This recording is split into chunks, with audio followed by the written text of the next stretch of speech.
Hello students, welcome to digital ventures. मेरा नाम है कासिफ अंसारी और हम पढ़ेंगे एक बड़ा शानदार टॉपिक जिसका नाम है the parts, schedules and the articles. भाई, भारतीय संविधान के पार्ट्स, शेड्यूल्स और आर्टिकल्स। अब हम इसमें सबसे पहले पढ़ेंगे पार्ट्स ऑफ इंडियन कॉन्स्टिट्यूशन। भाई, सबसे पहली चीज ये आती है कि भारत का जो संविधान है उसमें टोटल कितने पार्ट्स हैं। ठीक है, तो देखिए, जब हम बात करते हैं पार्ट्स ऑफ इंडियन कॉन्स्टिट्यूशन, तो जिस दिन हमारे देश का संविधान अडॉप्ट किया गया था, भाई आपको मालूम है कि जिस दिन हमारे संविधान को एडॉप्ट किया गया था, मतलब 26/11/1949, तो सबसे पहला क्वेश्चन ये आता है कि जिस दिन संविधान एडॉप्ट हुआ था उस दिन हमारे संविधान में कितने पार्ट्स थे। तो उस दिन हमारे संविधान में टोटल 22 पार्ट्स हुआ करते थे। अगर आज बात करें प्रेजेंटली, तो इस समय हमारे संविधान में कितने पार्ट्स हैं। तो इस समय हमारे संविधान में टोटल 25 पार्ट्स हैं। हालांकि नंबरिंग आज भी आप देखेंगे 22 तक ही है, नंबरिंग आज भी 22 तक है, लेकिन वो असल में कुछ पार्ट्स ऐसे हैं ना, पार्ट ए पार्ट बी में टूट गए, तो टोटल गिनती 25 निकल के आती है, लेकिन नंबरिंग आज भी 22 तक है। ठीक है, तो बस आपको याद रखना है, कई बार एग्जाम में पूछ लिए जाते हैं, तो सारे पार्ट्स आपको याद रखने हैं। सबसे पहले कौन सा आता है, जल्दी बताइए। सबसे पहले आता है पार्ट 1, भारतीय संविधान का भाग 1। तो भारतीय संविधान का जो भाग 1 है, इसमें कौन कौन से आर्टिकल हैं। तो इसमें आर्टिकल नंबर 1 से लेकर के आर्टिकल नंबर 4 तक बताया गया है। तो भारतीय संविधान का जो आर्टिकल पार्ट नंबर 1 है, वो आर्टिकल नंबर 1 से लेकर आर्टिकल नंबर 4 तक बताया गया है। और पार्ट 1 डील करता है किससे? Union and it's territories. Union and it's territories. जैसे कि आप जब पढ़ेंगे ना भारतीय संविधान का आर्टिकल 1, तो उसमें क्या लिखा है? India, that is Bharat, is the union of states. India that is Bharat is the union of state. Bharat राज्यों का एक संघ है। ठीक है, तो आर्टिकल 1 से 4 में बताया गया है कि अगर हमें किसी नए राज्य का क्रिएशन वगैरह करना हो तो कैसे होगा।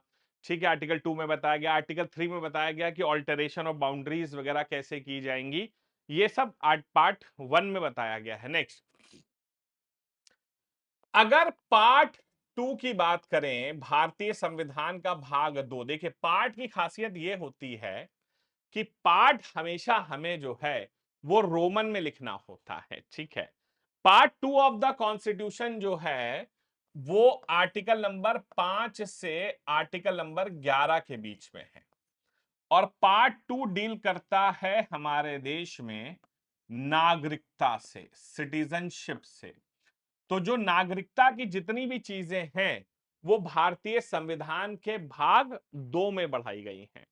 तो भारतीय संविधान के भाग 2 में नागरिकता के बारे में बताया गया, और मैंने आपको पूरा सिटीजनशिप का चैप्टर बड़ा डिटेल्ड में पढ़ाया हुआ है। ठीक है, अब देखिए, अगर हम करते हैं पार्ट 3, भारतीय संविधान का भाग 3, तो भारतीय संविधान का भाग 3 सबसे इंपॉर्टेंट है, जो कि आर्टिकल नंबर 12 से आर्टिकल नंबर 35 के बीच में है। भारतीय संविधान का भाग 3 जो कि आर्टिकल नंबर 12 से आर्टिकल 35 के बीच में है, और ये डील करता है बड़ी इंपॉर्टेंट चीज से, जिसे हम कहते हैं फंडामेंटल राइट्स, मौलिक अधिकार। तो हमारे भारतीय संविधान में जो मौलिक अधिकार हैं वो भारतीय संविधान के भाग 3 में हैं, जिसे बहुत ही फेमसली हम बिल ऑफ राइट्स के नाम से भी जानते हैं। ठीक है, अब देखिए, अब हम बात करते हैं पार्ट 4 की। अब भारतीय संविधान का जो भाग 4 है वो कहां बताया गया है? आर्टिकल नंबर 36 से लेकर के आर्टिकल नंबर 51 के बीच बताया गया है। आर्टिकल नंबर 36 से आर्टिकल 51 के बीच बताया गया है, और ये बेसिकली कहता है डीपीएसपी के बारे में, directive principles of the state policy. DPSP आपको बहुत डिटेल में पढ़ाया गया है, बहुत ही शानदार पढ़ाया गया है, आप जानते ही हैं। ठीक है, नेक्स्ट। अब देखिए, अब आता है पार्ट 4A, भारतीय संविधान का भाग 4A। जगह बनाई गई, देखिए पार्ट ए, और ए कैपिटल में लिखा है, इसका मतलब क्या है? संशोधन हुआ है, और इसे ऐड किया गया था 42nd अमेंडमेंट एक्ट 1976 में। ये डील करता है हमारे देश में फंडामेंटल ड्यूटीज से। तो फंडामेंटल राइट्स भाग 3 में है, और फंडामेंटल ड्यूटीज भाग 4A में है, सॉरी भाग 4A में है। तो ये फंडामेंटल ड्यूटीज हो गई। ठीक है, मौलिक कर्तव्य हो गए। अब देखो, अब हमने कितने लिख लिए? 1 2 3 4 और 5 पार्ट हमने पढ़ लिए, लेकिन गिनती अभी भी 4 है। मतलब नंबरिंग तो 4 में ही आ रही है ना, लेकिन ओवरऑल कितने हो गए? 5। तो इसी तरह से आप लास्ट में देखेंगे नंबरिंग जो है वो 22 ही होगी, लेकिन ओवरऑल गिनती जो है वो 25 हो चुकी होगी। ठीक है, नेक्स्ट आगे बढ़ते हैं। नेक्स्ट आता है पार्ट 5, भारतीय संविधान का भाग 5। भाई भाग 5 किससे डील करता है? बहुत ही इंपॉर्टेंट है। भाग 5 जो है वो आर्टिकल नंबर 52 से लेकर के आर्टिकल नंबर 151 के बीच में है, और ये डील करता है हमारे देश की सेंट्रल गवर्नमेंट से। जब आप बात करते हैं सेंट्रल गवर्नमेंट, तो आर्टिकल नंबर 52 से आर्टिकल नंबर 151, जिसमें हमारा राष्ट्रपति आता है, हमारे देश का उपराष्ट्रपति आता है, हमारे देश का अटॉर्नी जनरल आता है, हमारे देश की पार्लियामेंट आती है, हमारे देश की सुप्रीम कोर्ट आती है, और हमारे देश का सीएजी आता है। ये सब मिलकर के बनाते हैं सेंट्रल गवर्नमेंट का हिस्सा। तो राष्ट्रपति होते हैं, उपराष्ट्रपति होते हैं, प्रधानमंत्री होते हैं, सेंट्रल काउंसिल ऑफ मिनिस्टर्स होते हैं, अटॉर्नी जनरल होते हैं, पार्लियामेंट होती है, लोकसभा राज्यसभा। इसके अलावा जो है हमारा बेटा इसमें सुप्रीम कोर्ट होता है, और हमारा जो है देश का सीएजी होता है। ये सब सेंट्रल गवर्नमेंट का हिस्सा होते हैं। नेक्स्ट आता है भारतीय संविधान का भाग 6।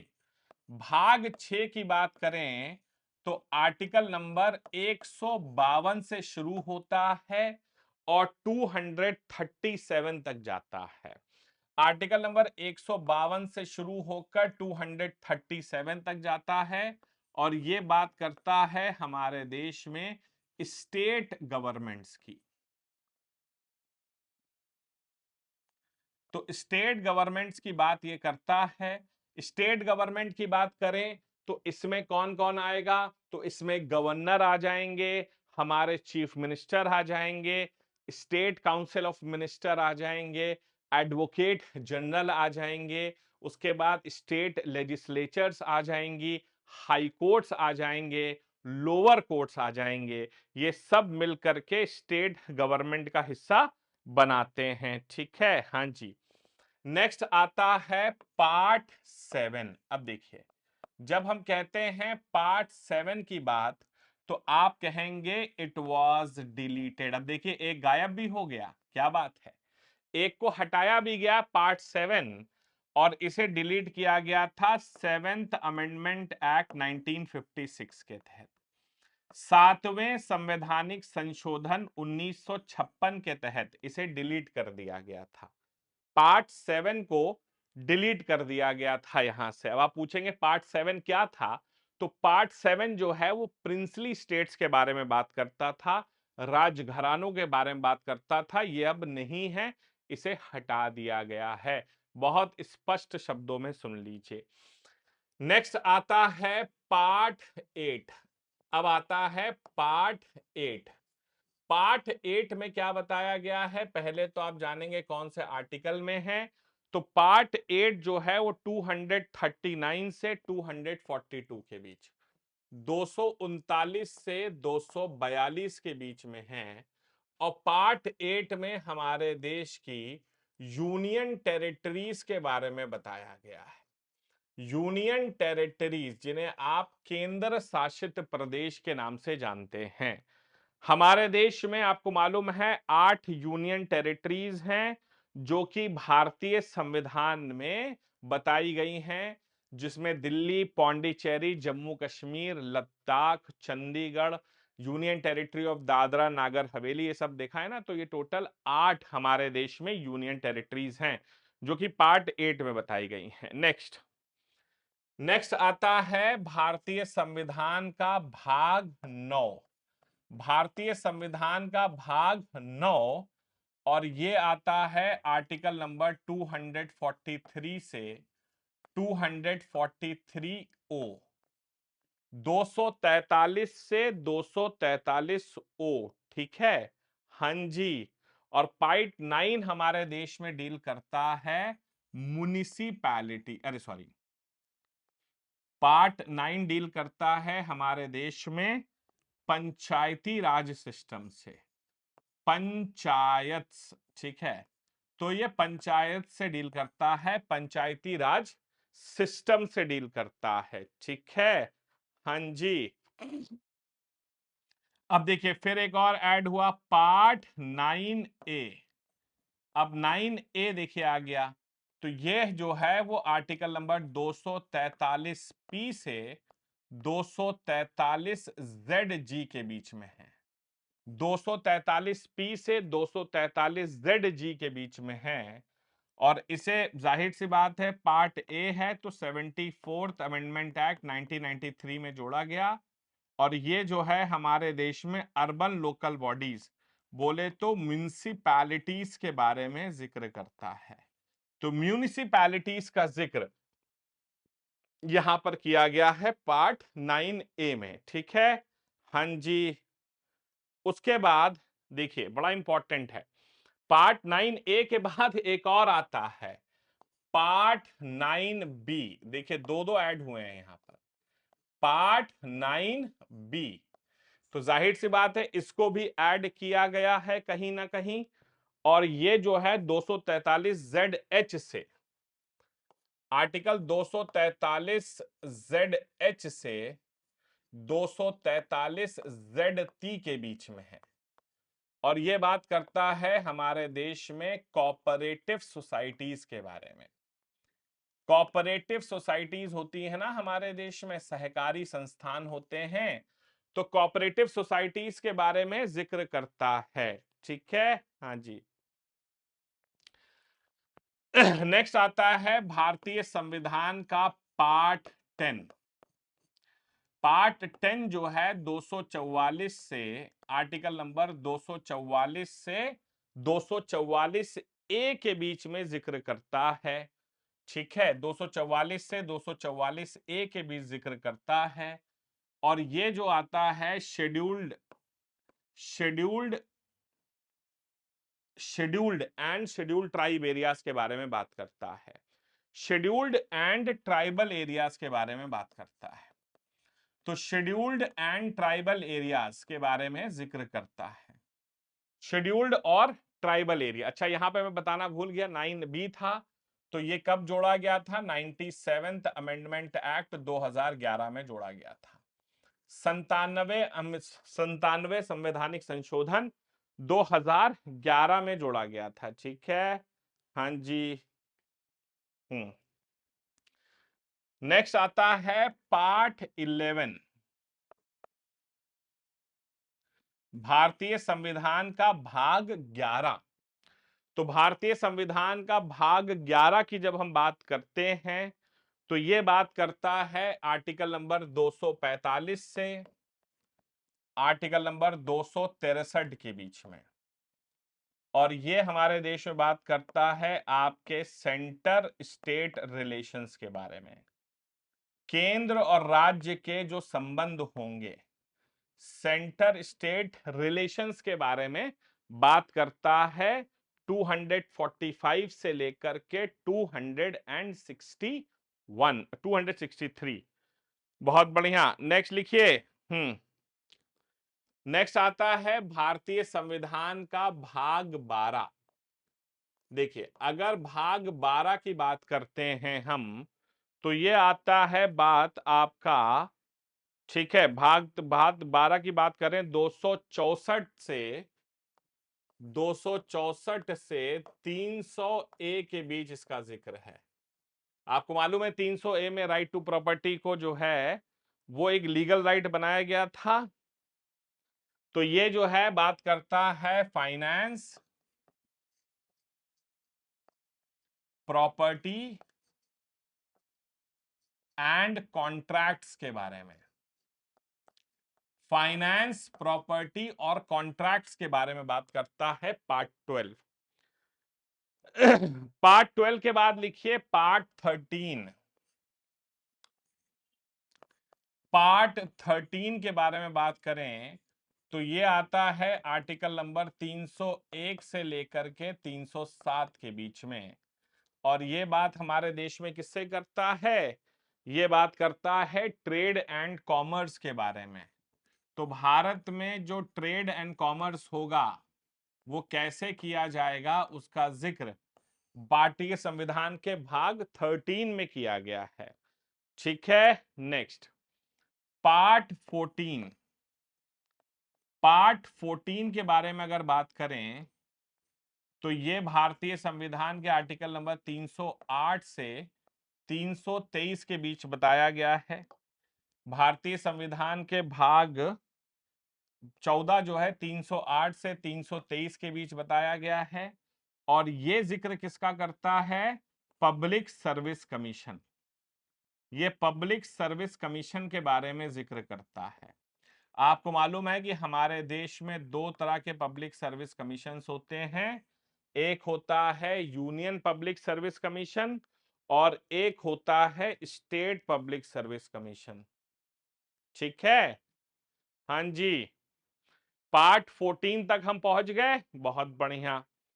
नेक्स्ट नेक्स्ट आता है पार्ट 14A। अब ये देखिए पार्ट 14A, अब इसका मतलब है भैया ये भी जोड़ा गया है। पार्ट 14A ये बात करता है हमारे देश में आर्टिकल 323A से, आर्टिकल 323A से आर्टिकल नंबर 324A के बीच में, और ये डील करता है हमारे देश की ट्रिब्यूनल्स के बारे में। आप देखेंगे हमारे देश में बहुत सारे ट्रिब्यूनल्स बनाए गए हैं। ट्रिब्यूनल्स जो हैं वो कोर्ट्स के तरह ही होते हैं, लेकिन इनके कार्य प्रणाली थोड़ी अलग होती है। ट्रिब्यूनल्स जैसे आप देखेंगे नेशनल ग्रीन ट्रिब्यूनल आपने देखा होगा, उसके बाद हमारे देश में सेंट्रल एडमिनिस्ट्रेटिव ट्रिब्यूनल आपने देखा होगा, बहुत ही फेमस ट्रिब्यूनल्स होते हैं। ठीक है, पार्ट 14A अब ये कब जोड़ा गया था, इसे जोड़ा गया था 42वें संवैधानिक संशोधन 1976 में। 42वां संवैधानिक संशोधन 1976, जिसे भैया हम मिनी कॉन्स्टिट्यूशन भी कहते हैं, आपको मालूम होना चाहिए। ठीक है, पार्ट 15। पार्ट 15 के बारे में अगर हम बात करें तो पार्ट 15 जो है किस में आता है, पार्ट 15 जो है हमारा, सॉरी 323A से 323 होगा, सॉरी 323B, हाँ जी, और ये होगा 324 से शुरू होकर 329A तक जाएगा। हाँ, 324 से शुरू होकर 329A तक जाएगा, और ये डील करता है हमारे देश में इलेक्शन से। तो इलेक्शन कमीशन ऑफ इंडिया यहीं पर तो बताई गई है। इसीलिए आप देखेंगे कि हमारे देश में जो right to election, right to vote है, वो आर्टिकल किस में आता है? हाँ जी, वो आता है आपका आर्टिकल 326 में। ठीक है, पार्ट कौन सा हो गया? पार्ट 15 हो गया, पार्ट 16। पार्ट 16,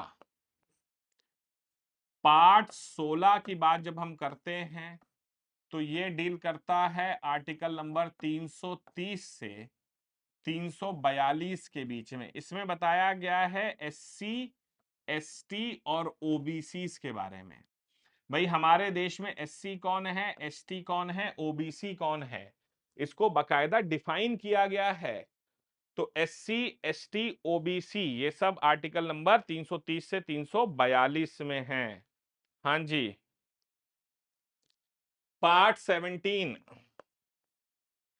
अगर हम बात करें पार्ट 17 की, तो पार्ट 17 जो है वो हमारे देश में आर्टिकल नंबर 343 से 351 के बीच में है। और ये बात करता है हमारे देश में ऑफिशियल लैंग्वेजेस के बारे में कि भैया देश की ऑफिशियल लैंग्वेज क्या होगी, सुप्रीम कोर्ट में कम्युनिकेशन की लैंग्वेज क्या होगी, हाई कोर्ट में कम्युनिकेशन की लैंग्वेज क्या होगी, ये सब यहां पर बताया गया है। पार्ट 18, पार्ट 18 सबसे इंपॉर्टेंट पार्ट्स में से है। आर्टिकल 352 से 360 के बीच में। और ये हमारे देश में डील करता है मेरे बच्चों इमरजेंसी प्रोविजन से। तो इमरजेंसी प्रोविजन से डील करता है, आपातकाल के प्रावधानों से डील करता है पार्ट 18। नेक्स्ट, पार्ट 19, पार्ट 19,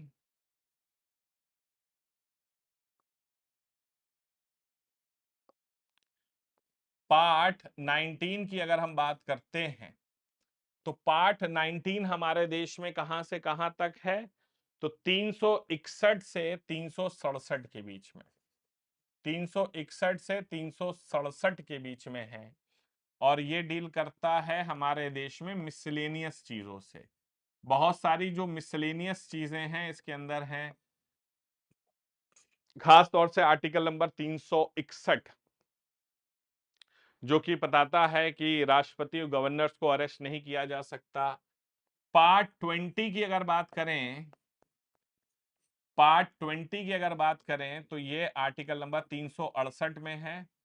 और ये डील करता है कॉन्स्टिट्यूशनल अमेंडमेंट्स, कॉन्स्टिट्यूशनल अमेंडमेंट्स, संवैधानिक संशोधन के बारे में डील करता है। तो संविधान में अगर संशोधन कैसे करना है वो इसमें बताया गया है। ठीक है। पार्ट 21, पार्ट 21, 21 जो है ये आर्टिकल नंबर किस में बताया गया है? 369 से 392, 369 से 392। इसके अंदर हमारे संविधान के जो टेम्पोरेरी प्रोविजंस हैं वो बताए गए हैं। तो इसके अंदर कुछ टेम्पोरेरी प्रोविजंस हैं वो बताए गए हैं। और लास्ट आता है पार्ट 22, पार्ट 22, भारतीय संविधान का भाग 22 जो 395 से आर्टिकल नंबर 395 के बीच में है। और ये शॉर्ट टाइटल्स के बारे में बताता है, शॉर्ट टाइटल्स हो गए और कमेंसमेंट ऑफ द कॉन्स्टिट्यूशन के बारे में बताता है। तो ये देखिए टोटल 22 भाग यहां पर दिख रहे हैं। 22 में से आप देखिए कितने ऐड हुए हैं। तो एक ये ऐड हुआ, 23 नंबर हो गया। ठीक है, ये देखिए दूसरा ये हो गया 24 नंबर। ये हो गया देखिए आपका 25 नंबर। ठीक है, ये हो गया आपका 26 नंबर। तो आप कहेंगे सर 26 हो गए ऐसे तो, लेकिन ये देखिए एक डिलीट भी हुआ है, तो 26 माइनस 1 25। तो ये हो गए बच्चों हमारे parts of Indian constitution. I hope it is clear to all of the part schedules and the articles of Indian constitution. और अब हम इसमें पढ़ेंगे शेड्यूल्स ऑफ इंडियन कॉन्स्टिट्यूशन। देखो बच्चों, जब बात करते हैं शेड्यूल्स, तो शेड्यूल्स क्या हैं समझिएगा। शेड्यूल्स की जब हम बात करते हैं तो शेड्यूल्स क्या हैं, तो शेड्यूल्स कुछ नहीं बच्चों, एक अपेंडिक्स है। अपेंडिक्स है। अपेंडिक्स क्या होता है? एक्स्ट्रा। होता क्या है कि बहुत सारी चीजें अब आप संविधान में नहीं लिख सकते, जगह झेकती हैं, तो उनको आप अपेंडिक्स में ले जाइए, एनेक्शर्स में ले जाइए। ठीक है, तो ये अपेंडिक्स हो गया, एक्स्ट्रा हो गया, या आप एनेक्शर्स कह लीजिए, वहां पर ले जाइए। अब जैसे कि शेड्यूल 1 में भारत के सभी राज्यों के नाम बताए गए हैं, सभी यूनियन टेरिटरी के नाम बताए गए हैं, उनका टेरिटोरियल एक्सटेंट कितना होगा। आप वहीं पर अगर लिख दोगे तो बड़ी समस्या हो जाएगी, तो एनेक्शर्स में इन्हें समझाया गया है। ठीक है, जब बात करते हैं शेड्यूल्स की, तो हमारा जब संविधान एडॉप्ट हुआ था, जब हमारा संविधान एडॉप्ट हुआ था 26/11 1949 के दिन, तो उस दिन हमारे संविधान में टोटल 8 अनुसूचियां थी। अगर आज के बारे में बात करें प्रेजेंट, तो प्रेजेंट हमारे देश में इस समय कितनी अनुसूचियां हैं? तो इस समय हमारे देश के संविधान में टोटल 12 शेड्यूल्स हैं। मतलब 4 शेड्यूल्स बाद में संशोधन करके ऐड किए गए हैं। शेड्यूल 9, शेड्यूल 10, शेड्यूल 11 और शेड्यूल 12। ये 4 शेड्यूल हमारे संविधान में बाद में ऐड किए गए हैं। ठीक है, हाँ जी। चलिए शुरू करते हैं, 12 शेड्यूल्स को पढ़ेंगे। सबसे पहले आता है फर्स्ट शेड्यूल। अब देखो भारत के संविधान की पहली अनुसूची में क्या बताया गया है, तो इसके अंदर name of all states, name of all states and name of all states and territorial extent.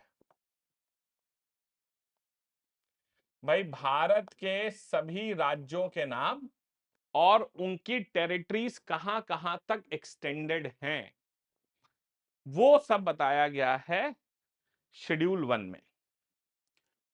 Name of all union territories, name of all union territories and the territorial extent. तो भैया हमारी जो यूनियन टेरिटरीज हैं वो कौन कौन सी हैं और उनके टेरिटोरियल एक्सटेंट कहां कहां तक फैले हुए हैं, मतलब उत्तर प्रदेश कहां से कहां तक है। तो भाई भारत के 28 राज्यों के नाम और उनकी टेरिटरीज। भाई उत्तर प्रदेश में 28 राज्य हैं, करीब 80 जिले हैं, उन सबके नाम और उनकी टेरिटरीज का एक्सपेंशन। वैसे ही यूनियन टेरिटरीज हमारे देश में 8 यूनियन टेरिटरीज हैं और उनके टेरिटोरियल एक्सटेंशन, ये सब फर्स्ट शेड्यूल में बताया गया है। ठीक है, हाँ जी। अगर बात करते हैं हम सेकंड शेड्यूल के बारे में, हमारे भारतीय संविधान की दूसरी अनुसूची की बात करें, तो इसमें बात की गई है सैलरीज एंड अलाउंसेस के बारे में।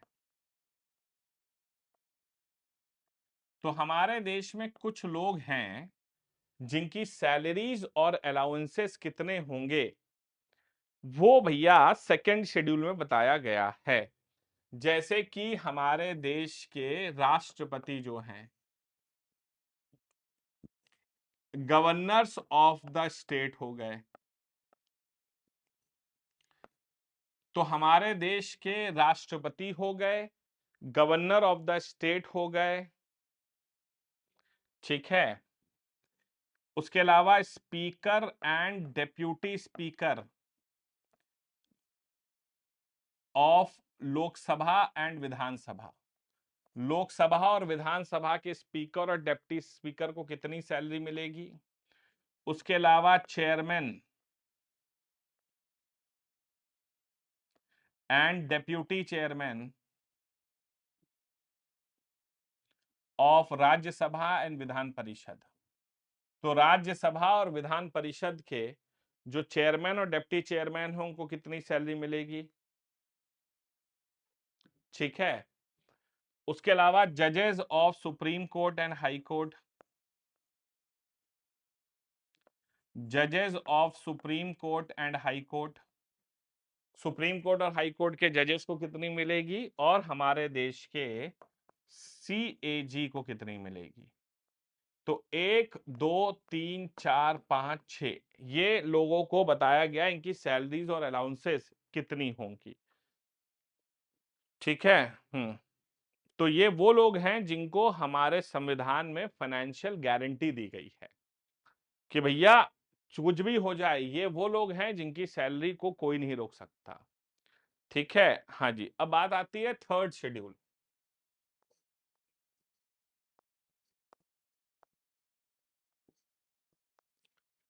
थर्ड शेड्यूल के बारे में अगर हम बात करते हैं तो थर्ड शेड्यूल बात करता है ओथ एंड एफर्मेशंस की। आप देखते हैं जब व्यक्ति जो है व्यक्ति अधिकारी बनता है तो वो शपथ लेता है और एफर्मेशंस होती हैं। तो ओथ एंड एफर्मेशंस किसकी हैं? ठीक है। हाँ जी। तो यूनियन मिनिस्टर्स, हमारे देश के जो केंद्रीय मंत्रिमंडल के मंत्री हैं, ठीक है, उसके अलावा हमारे जो स्टेट गवर्नमेंट के मिनिस्टर्स हैं उनका, उसके अलावा जो हमारे MPs हैं, मेंबर ऑफ पार्लियामेंट्स हैं, जो हमारे मेंबर ऑफ पार्लियामेंट्स हैं, ठीक है, उसके अलावा मेंबर ऑफ लेजिस्लेटिव असेंबली और मेंबर ऑफ लेजिस्लेटिव काउंसिल हैं, और उसके साथ साथ जजेस of supreme court and high court हैं। तो इनके ओथ और एफर्मेशंस बताए गए हैं। तो यूनियन मिनिस्टर्स हैं, स्टेट मिनिस्टर्स हैं, MP हैं, MLA हैं, MLCs हैं, और आपके तो इसके पीछे मकसद ये है कि ये इंश्योर कराया जाता है लॉयल्टी टू द कॉन्स्टिट्यूशन। ठीक है, ये लॉयल्टी दिखाते हैं संविधान के प्रति। ओके। तो ये 1 2 और 3 तीन शेड्यूल हो गए। आगे बढ़ते हैं।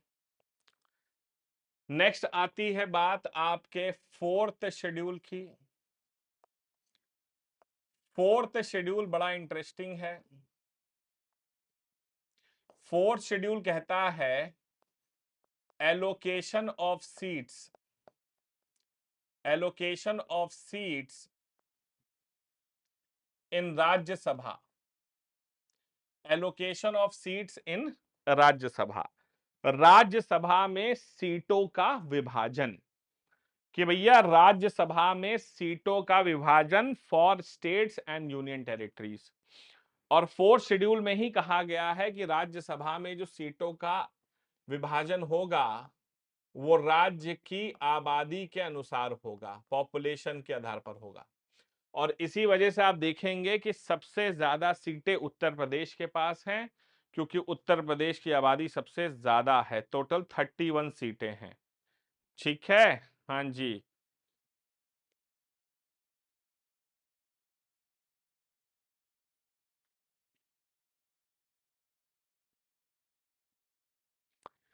फिफ्थ शेड्यूल, अगर हम बात करते हैं फिफ्थ शेड्यूल के बारे में,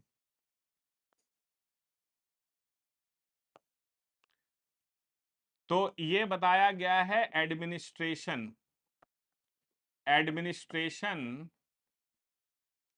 administration of schedule, schedule and tribal areas.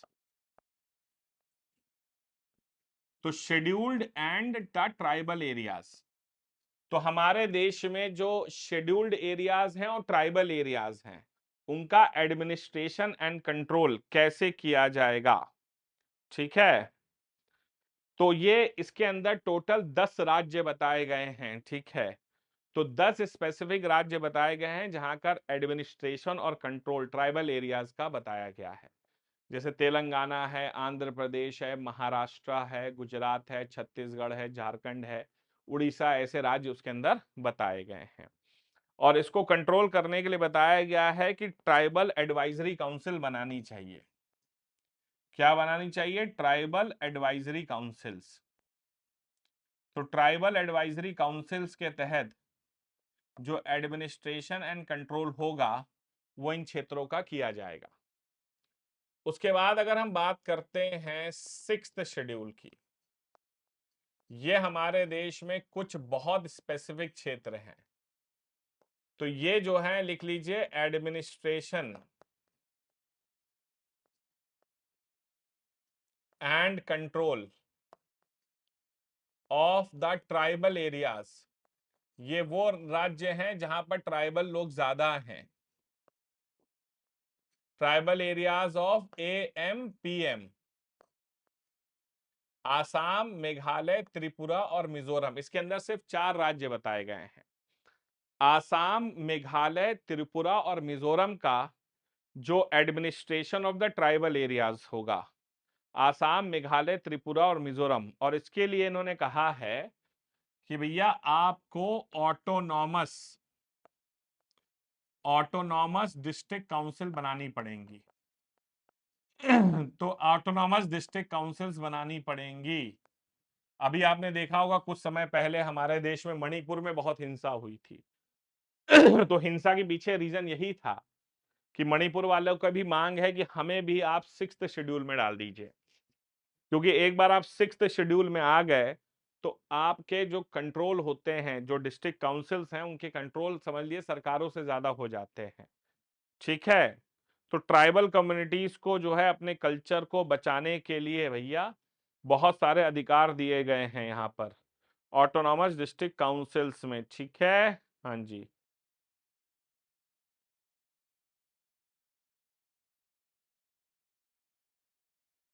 Hmm. 7th schedule, देखिए 7th शेड्यूल के बारे में बात करें तो 7th शेड्यूल जो है हमारे देश में डिस्ट्रीब्यूशन ऑफ पावर्स जो है, ये डिस्ट्रीब्यूशन ऑफ पावर्स, पावर्स के डिस्ट्रीब्यूशन के बारे में बात करता है। तो पावर का डिस्ट्रीब्यूशन कैसे होगा? भैया कहते हैं ना, एक कंपनी में 4 मालिक हैं और चारों मालिक अगर एक ही काम करेंगे तो कभी कंपनी नहीं चल सकती, सबको अपने अपने अलग काम करने चाहिए। ठीक है, हाँ जी। तो इसके लिए 3 लिस्ट बनाई गई हैं, यूनियन लिस्ट, स्टेट लिस्ट और concurrent list. Union list, state list और कॉन्करेंट लिस्ट। यूनियन लिस्ट के अंदर वो चीजें बताई गई हैं जिस पर कानून बनाने का अधिकार सिर्फ सेंटर गवर्नमेंट को है। इसके अंदर टोटल 100 सब्जेक्ट्स बताए गए हैं।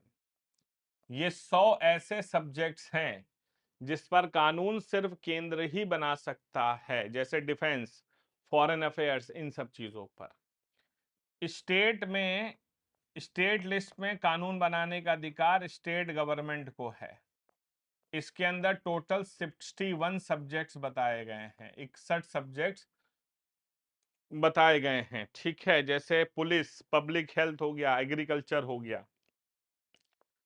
और कॉन्करेंट लिस्ट में स्टेट और सेंटर दोनों के पास अधिकार हैं। इसके अंदर टोटल 52 सब्जेक्ट्स हैं।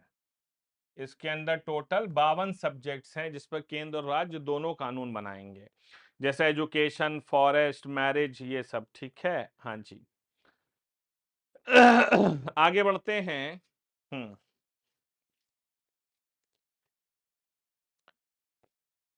अब आता है 8th शेड्यूल।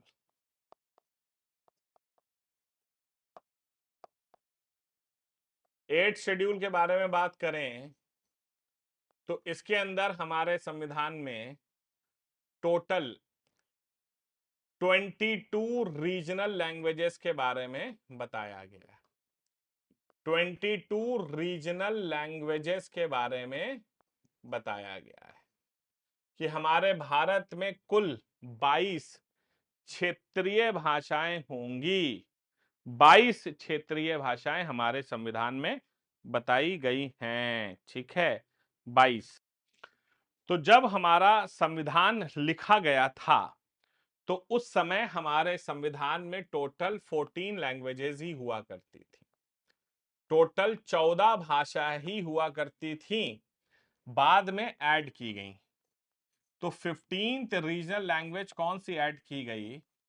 तो 15th रीजनल लैंग्वेज ऐड की गई सिंधी, जिसे ऐड किया गया 21st अमेंडमेंट एक्ट 1967 में। फिर 16th, 17th और 18th नेपाली, कोंकणी और मणिपुरी, ये 3 भाषाएं ऐड की गई। नेपाली, कोंकणी और मणिपुरी, ये 3 और भाषाएं ऐड की गई। ये ऐड की गई 71st अमेंडमेंट एक्ट 1992 में। 71वें संवैधानिक संशोधन 1992 में ये 3 भाषाएं और ऐड की गई। जैसे नेपाली जो है पश्चिम बंगाल में बोली जाती है, कोंकणी जो है महाराष्ट्र, गोवा और कर्नाटका के जो कोस्टल एरियाज है वहां बोली जाती है, मणिपुरी मणिपुर में बोली जाती है। और उसके बाद 19th, 20, 21 और 22 ये 4 भाषाएं जोड़ी गई। बोडो, डोगरी, मैथिली और संथली। बोडो, डोगरी, मैथिली, संथली, ये 4 भाषाएं जोड़ी गई। इन्हें जोड़ा गया 92 अमेंडमेंट एक्ट 2003 में। 92वें संवैधानिक संशोधन 2003 में जोड़ा गया। बोडो बोली जाती है आसाम में, आप देखते हैं वहां सुना जाता है, बोडो लैंड के बारे में आप लोगों ने सुना होगा, है ना? हाँ जी। उसके बाद डोगरी जो है जम्मू कश्मीर में, मैथिली बिहार में और संथली झारखंड में बोली जाती है। अब आता है तो ये 8 शेड्यूल हमारे संविधान में थे। अब आता है यहां से संशोधन का कार्यक्रम। 9th शेड्यूल, 9th शेड्यूल के बारे में बात करें तो भैया हमारे संविधान का सबसे विवादित शेड्यूल यही है। जो संवैधानिक मेकर्स को लगा सबसे विवादित चीजें सबको उठाकर 9th शेड्यूल में डाल दिया। इसे जोड़ा गया हमारे संविधान में फर्स्ट अमेंडमेंट एक्ट 1951 में, और ये डील करता है हमारे देश में लैंड रिफॉर्म्स से। ये लैंड रिफॉर्म से डील करता है, भूमि सुधारों से डील करता है। हाँ जी, ठीक है। इसके अंदर टोटल 280 कानून हैं, 280 लॉज इसके अंतर्गत आते हैं। और पहले कहा गया था कि ये जुडिशियल रिव्यू के दायरे के बाहर है, ठीक है। लेकिन सुप्रीम कोर्ट ने बाद में कहा कि भैया देखो ऐसी कोई चीज नहीं है जो जुडिशियल रिव्यू के दायरे के बाहर हो, ऐसा कुछ भी नहीं है। नेक्स्ट नेक्स्ट आता है 10th शेड्यूल। आहा क्या बात है, हमारे देश का बहुत ही मशहूर 10वीं अनुसूची, इसे ऐड किया गया था 52 अमेंडमेंट एक्ट 1985। इसे कहते हैं एंटी डिफेक्शन लॉ।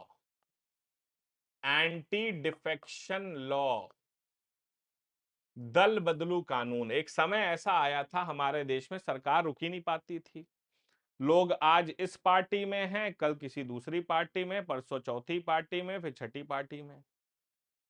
एक व्यक्ति थे भाई साहब, वो तो एक दिन में 3-3 बार पार्टी बदल लिए थे। उनका नाम मुझे याद नहीं आ रहा, हरियाणा के एक नेताजी थे, ठीक है। हाँ जी।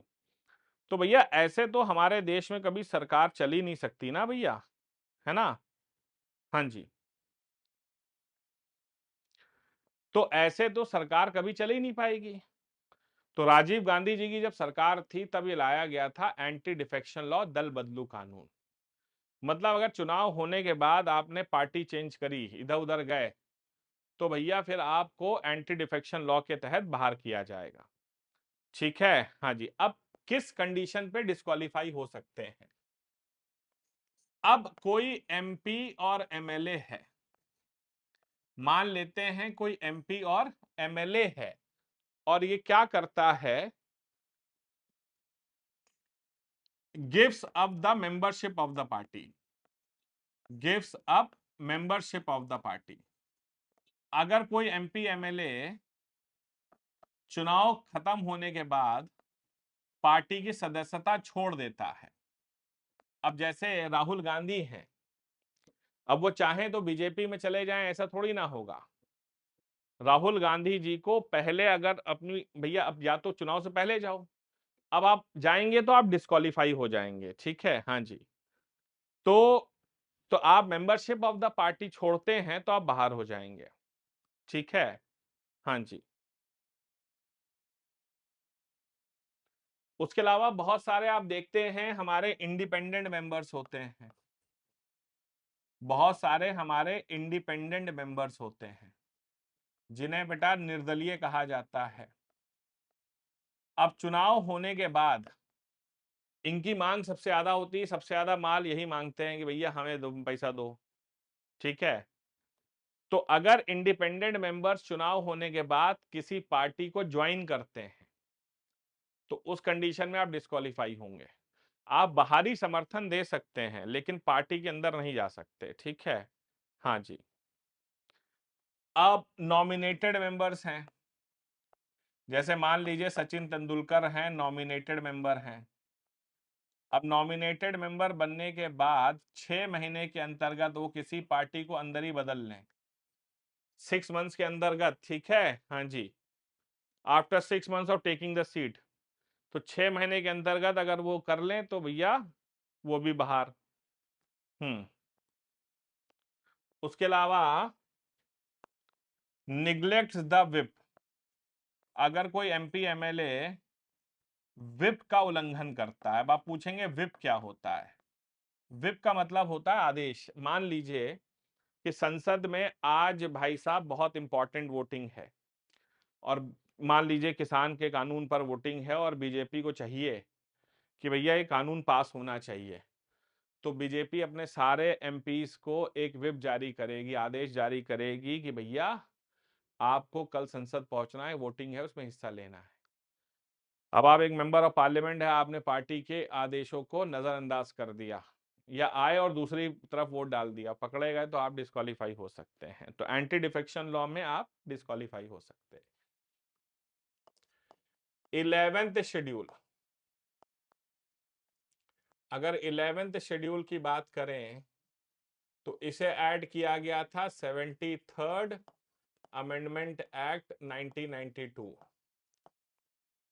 73वां संवैधानिक संशोधन 1991 में, 92 में इसे ऐड किया था, और इसके अंतर्गत 29 सब्जेक्ट्स जोड़े गए थे। ऐसे 29 सब्जेक्ट्स ऐसे जोड़े थे जिस पर पंचायत को अधिकार था कि भैया वो कानून बना सकते हैं।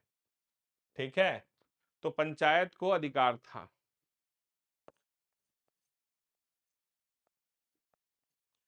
12th शेड्यूल के बारे में बात करें तो ये 74th अमेंडमेंट एक्ट 1993 में ऐड किया गया, और इसके अंदर टोटल 18 सब्जेक्ट्स बताए गए हैं जिस पर म्यूनिसिपैलिटीज कानून बना सकती हैं।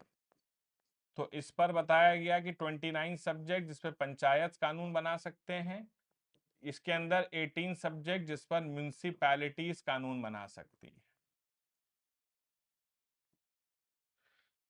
तो ये हो गए हमारे 12 schedules of Indian constitution. I hope it is clear to all of you. Part, schedules and articles, और अब हम पढ़ेंगे important articles of Indian constitution. देखो बच्चों, आपको मैंने पूरी पॉलिटी पढ़ाई है, बीच बीच में आर्टिकल्स आपको बताता रहा हूं। अगर उन सारों आर्टिकल्स को हम कंसोलिडेट कर दें तो उसके बाद एक साथ एक लिस्ट बना लें कि भैया हमें ये आर्टिकल्स तो याद करने हैं। ठीक है, अब आप लोग एक कॉपी ले लें और पेन जरूर ले लें। मैं आपको बताऊंगा, आप सिर्फ रफ करते हुए चलिए तो भी आपका काम हो जाएगा। बाकी आप हैंड रिटन नोट से भी इसको आराम से कर सकते हैं। अगर हम बात करें आर्टिकल्स की तो हमारे भारतीय संविधान में टोटल 395 आर्टिकल्स हैं, 395 अनुच्छेद हैं। लेकिन अब सारे याद करने की जरूरत तो है नहीं, मैं आपको बस बताता चलता हूं, आपको वो करने हैं। जैसे कि सबसे पहले आता है भारतीय संविधान का आर्टिकल नंबर 1। जो मैं बता रहा हूं बस उसको याद करते चलिएगा। आर्टिकल 1 में बताया गया है India that is Bharat is the union of states. India, जिसे हम भारत भी कह सकते हैं, वो राज्यों का एक संघ है। यह आर्टिकल नंबर 1 में बताया गया। Article number 2। अब आर्टिकल नंबर 2 में क्या बताया गया है? आर्टिकल नंबर 2 में बताया गया है कि formation of a new state, हमारे देश में नए राज्य का गठन। तो एक नए राज्य का गठन कैसा किया जाएगा? बिल्कुल ऑल टुगेदर एक नए राज्य का गठन। यह आर्टिकल नंबर 2 में बताया। नेक्स्ट आता है आर्टिकल नंबर 3। आर्टिकल नंबर 3 में बताया गया है कि हमारे देश में एक नए राज्य का गठन करना, दूसरे राज्य की बाउंड्री को ऑल्टर करके। मतलब देखो, आर्टिकल 2 में क्या है कि नए राज्य का गठन हुआ, लेकिन आर्टिकल 3 में यह है कि नए राज्य का गठन हुआ by altering the name of other, by altering the other state. तो दूसरे को ऑल्टर करके एक नए राज्य का गठन करना, जैसे उत्तराखंड। तो उत्तराखंड को उत्तर प्रदेश को ऑल्टर करके बनाया गया। छत्तीसगढ़ को मध्य प्रदेश को ऑल्टर करके बनाया गया। झारखंड को बिहार को ऑल्टर करके बनाया गया। वो सब आर्टिकल नंबर 3 में है। तो 1 2 3 आपको याद रखना है। फिर आर्टिकल 5। आर्टिकल 5 में बताया गया है कि हमारा देश जब रिपब्लिक देश बना था 26 जनवरी 1950 को, तो उस दिन भारत का नागरिक कौन था? तो उस दिन भारत का नागरिक कौन कौन हुआ करता था? ये आर्टिकल नंबर 5 में है। आर्टिकल नंबर 6 की अगर बात करते हैं तो आर्टिकल नंबर 6 में उन लोगों के बारे में बताया गया है जो लोग पाकिस्तान से भारत आए थे। तो जो लोग पाकिस्तान से भारत माइग्रेट किए गए, उनको नागरिकता कैसे दी जाएगी? आर्टिकल नंबर 6 में बताया गया है। फिर बात आती है आर्टिकल नंबर 7। आर्टिकल नंबर 7 में बताया गया कि ऐसे भी बहुत सारे लोग थे जो पाकिस्तान, भारत से पाकिस्तान गए, लेकिन फिर पाकिस्तान से भारत आ गए। तो पहले इंडिया से पाकिस्तान गए, फिर पाकिस्तान से इंडिया वापस आ गए, तो उनको नागरिकता कैसे दी जाएगी? यह आर्टिकल नंबर 7 में बताया गया है। ठीक है, उसके बाद आर्टिकल नंबर 11। आर्टिकल नंबर 11 में बड़े स्पष्ट शब्दों में बताया गया है कि हमारे देश की जो पार्लियामेंट होगी, उसको यह अधिकार है कि वो सिटीजनशिप के कानूनों को रेगुलेट कर सकती है। मतलब नागरिकता पर कोई भी कानून बनाने का अधिकार हमारे देश की संसद को होगा। ये बड़े स्पष्ट और साफ शब्दों में बताया गया है आर्टिकल नंबर 11 में। ठीक है, हाँ जी। पार्लियामेंट के अलावा मतलब स्टेट कोई कानून नहीं बना सकता, सिर्फ पार्लियामेंट ही बना सकती है, सिटीजनशिप एक्ट ऑफ 1955 के तहत। अब आर्टिकल नंबर 12 से लेकर आर्टिकल नंबर 51 जो है, वो भैया इतना इंपॉर्टेंट है कि उसमें मैं कोई खास मदद नहीं कर सकता आपकी। वो एग्जाम में बहुत पूछे जाते हैं। जैसे आर्टिकल नंबर 12 में डिफाइन द टर्म स्टेट। भाई स्टेट क्या होता है? स्टेट का मतलब है जहां एक सेंट्रल गवर्नमेंट हो, एक स्टेट गवर्नमेंट हो, एक पार्लियामेंट हो, एक स्टेट लेजिस्लेचर हो, लोकल बॉडीज हो, कॉन्स्टिट्यूशनल बॉडीज हो, नॉन कॉन्स्टिट्यूशनल बॉडीज हो, प्राइवेट इंस्टीट्यूशंस हो, अगर वो सरकारी सेवाएं दे रहे हैं तो वो सब स्टेट की डेफिनेशन के अंतर्गत आते हैं जी। आर्टिकल नंबर 13 बहुत स्पष्ट शब्दों में बताया गया है हमारे देश में कि हमारे देश में अगर कोई भी कानून ऐसा बनाया जाता है जो कि फंडामेंटल राइट्स का वायलेशन करता है तो ऐसे कानूनों को नल एंड वॉइड घोषित कर दिया जाएगा। मतलब ऐसा कानून देश में इनवैलिड माना जाएगा। बड़े अच्छे और साफ शब्दों में बताया गया है कि कोई भी कानून देश में जो फंडामेंटल राइट्स का वायलेशन करता है, ठीक है, ऐसे कानूनों को देश में नल एंड वॉइड माना जाएगा। आर्टिकल नंबर 14, आर्टिकल नंबर 14 में अच्छे शब्दों में बताया गया है equality before law and equal protection of law. कानून के समक्ष समानता और कानून द्वारा सबको बराबर संरक्षण। इसमें बहुत अच्छा बताया गया है कि भारत में कानून के समक्ष हर व्यक्ति बराबर है, सिवाय आर्टिकल नंबर 361 में दो लोगों को एक्सेप्शन है, एक भारत के राष्ट्रपति को और एक गवर्नर ऑफ द स्टेट को। उसके अलावा आर्टिकल नंबर 15 आर्टिकल नंबर 15 में बताया गया है कि भारत में किसी भी व्यक्ति से उसके धर्म, जाति, समुदाय, रंग, लिंग या जन्म के स्थान के आधार पर भेदभाव नहीं करेंगे। Prohibition of discrimination on the basis of religion, caste, colour, gender and place of birth. तो किसी भी व्यक्ति से उसके धर्म, जाति, समुदाय, रंग, लिंग या जन्म के स्थान के आधार पर भेदभाव नहीं किया जा सकता। तो prohibition of discrimination on the basis of religion, caste, colour, gender and place of birth. Article number 16 में बड़ा अच्छा बताया गया है equality of opportunity in matters of public employment. सरकारी नौकरी में हर व्यक्ति को बराबरी का मौका मिलेगा, ठीक है, और अगर मौका बराबर नहीं होता है तो रिजर्वेशन के तहत उस मौके को बराबर किया जाएगा, ठीक है। हाँ जी। आर्टिकल नंबर 17, आर्टिकल नंबर 17 में बताया गया है भाई साहब एबॉलिशन ऑफ अनटचेबिलिटी। भारत में आप किसी भी व्यक्ति से अनटचेबिलिटी, छुआछूत नहीं कर सकते। आर्टिकल नंबर 18 में बताया गया है एबॉलिशन ऑफ टाइटल्स, उपाधियों का अंत। तो हमारे देश में आप जो है ना अपने नाम के आगे ये तमाम उपाधियां होती है ना, सूर्यवंशी ठाकुर, जमींदार उदय प्रताप सिंह, है ना, और राय बहादुर साहब, लाट साहब, जमींदार साहब, है ना, तो ये सब आप नहीं लगा सकते क्योंकि ये गलत है। आर्टिकल 19 में आर्टिकल 19 में हमारे देश में बहुत अच्छा बताया गया है कि आर्टिकल 19 जो है वो बताता है कि भारत में सभी नागरिकों को 6 तरह की स्वतंत्रताएं दी गई हैं, जैसे कि freedom of speech and expression, freedom of assembly, freedom to form association, freedom of movement, freedom of settlement, freedom of profession, trade and business. ये 6 तरह के फ्रीडम्स आर्टिकल 19 में दिए गए हैं। 19A, 19B, 19C, 19D, 19E और 19G में, ठीक है। हाँ जी। आर्टिकल नंबर 20 में बताया गया है कि हमारे देश में जो अपराधी हैं, हाँ जी, उनको भी कई तरह के मौलिक अधिकार हैं। Protection in respect of conviction for offences.